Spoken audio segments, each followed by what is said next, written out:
Magandang hapon! Kumusta po? Narito po ulit ang update natin para sa lagay ng ating panahon ngayong hapon po ng February 7, 2024 na kung saan sa ngayon ay patuloy pa rin po ang pag-iral ng easterlies dito sa ating bansa.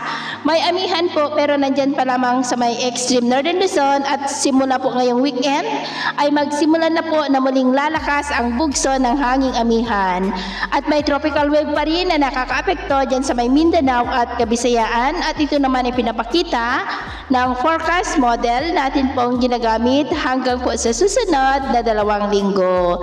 At sa lagay po ng ating panahon, ngayong hapon ay maulap po ang kalangitan with isolated rain sa malaking bahagi pa rin ng Caraga, Northern Mindanao, Zamboanga Peninsula, Davao Region, Sorsogon, Southern Samar, Leyte, Bohol, Cebu, Panay Island na posibleng magtuloy-tuloy ang mga isolated rains sa ilang bahagi po ng ating bansa hanggang mamayang gabi, kaya mag-ingat pa rin po tayo sa mga banta ng mga pagbaha at pagguho ng lupa. Sa atin naman po mga baybayin, wala naman po tayong nakataasan namang gale warning signals, pero iba yung pag-iingat lamang po kung papalaot tayo para mas makaiwas sa mga sakunang pangkaragatan. So yun po ng latest update natin sa araw na ito. Ako po muli si James na nagsasabing sa kahit anong pagsubok po na darating sa ating buhay, wag na wag po tayong mawawalan ng pag-asa. Thank you and God bless.